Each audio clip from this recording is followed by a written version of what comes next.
Kaya kung halimbawa, yung nakikita nyo, nagpupunta kami Makati. May mga lumilipad-lipad. Hi! Magandang araw sa inyo lahat. Bali, aalis tayo ngayon. And siguro, basta pupunta kami somewhere sa Pampanga area. And sasama namin kayo at hintayin nyo. And then after pala noon, naalala ko, meron pala akong ikukwento sa inyo. Siguro sa may bandang part na lang, huling part na lang ng video natin ilalagay yung atin na ikukwento sa inyo. Kasi meron kakaiba talaga na nangyari. Meron kakaiba talaga na nangyayari. Kaya ikukwento ko yun sa inyo after na, doon sa bandang dulo ng video natin ngayon. Nandiyo! See?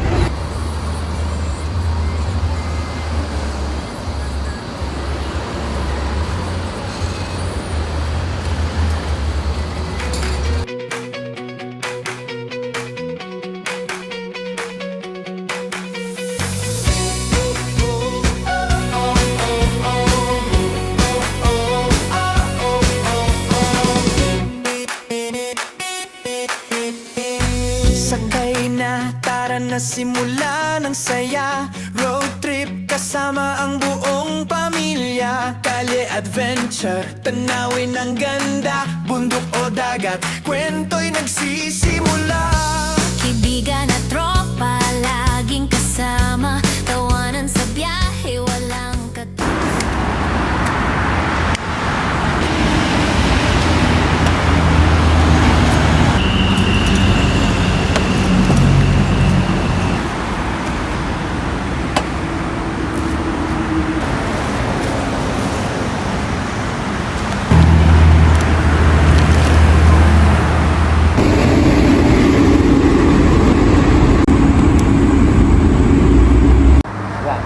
namin yung battery ng camera, kaya cellphone ang ginamit namin. Pero syempre, pag magko-content ka, may makakapigil ba sa'yo, di ba, para makapag-content? Go pa rin. May mga cellphone naman tayo, kaya at least nakakapag-content pa rin tayo, guys. Kanto, barbecue at mais, isang simpleng gala, moments na priceless. Biyahe, kalye, pamilya at kaibigan, road trip, food trip, gala saan man. Gala dito, gala doon, walang sawa. Adventure na tunay, masayang kasama. Hey, masaya. skyline therapy, sa sunset at sunrise, Skyline memories, always paradise. camping at bonfire, gitara'y dala, Sa ilalim ng bituin, kwento'y buhay na. Selfie sa plaza, kwento sa tabing dagat. picture perfect, lagi ala-alay kay sarap. Pagod ay wala basta't magkasama. Biyahe, kalye, forever na ligaya. Biyahe, kalye, pamilya at kaibigan, road trip, food trip, gala saan man. Gala dito, gala doon, walang sawa. Adventure na tunay, masayang kasama.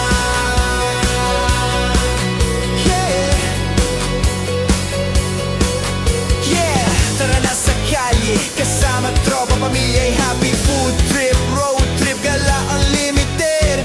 Biyahe, kalye, life so blessed, legit.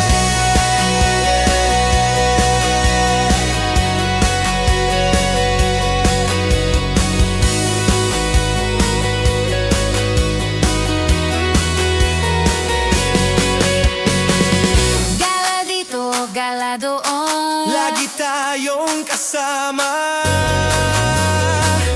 road trip memories, sa puso'y dakila. Biyahe, kalye, pamilya at kaibigan, tunay na adventure, saya walang hanggan.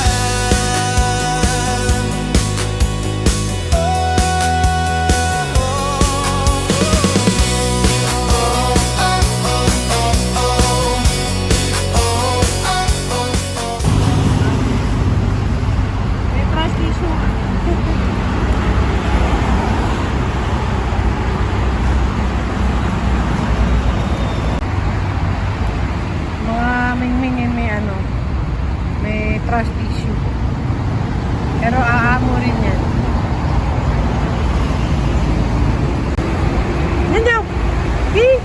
Oh.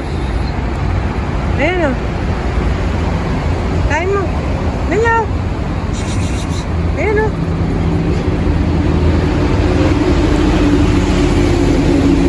Sinubukan namin na lumabas ng isabihin dito talaga sa outside, hindi sa resto, hindi sa loob ng bahay. At least nandito kami sa open air at we decided na nakakita kami ng spot kahapon dahil nga galing kami nga dito kahapon.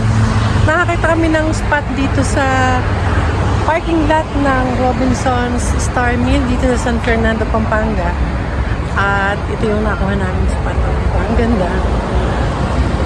Yan, ganyan siya kaganda, guys. Diba?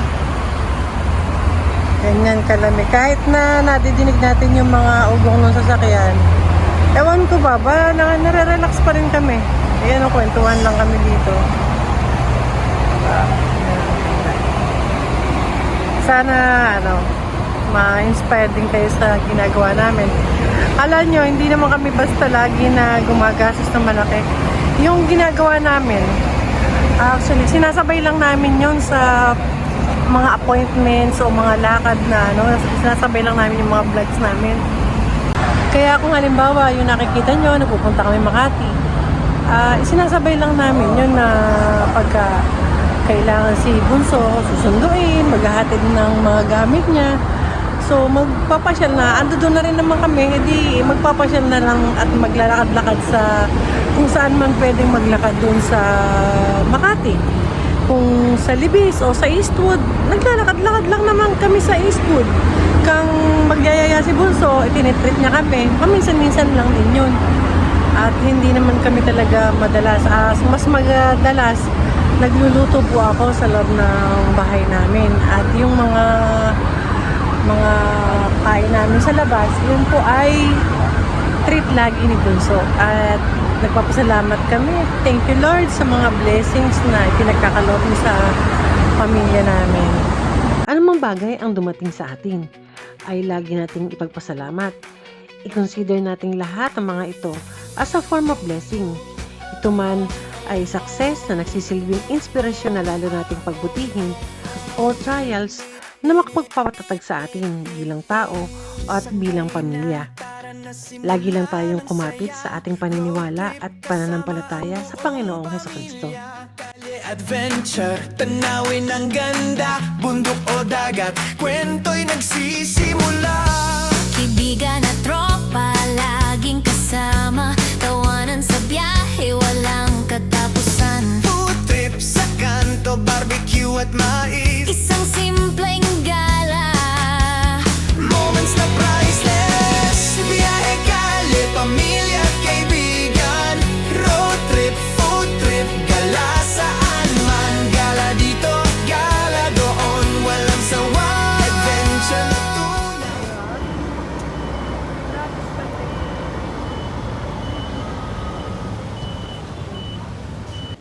And so, nandito na nga yung promise ko na kwento sa inyo. Medyo pangit yung book natin today. Medyo late na nga kami na nakauwi. And ito na yung promise ko sa inyo na nakwento. So, bali natapos ko na yung pag-decorate ng cake, yung pag-icing.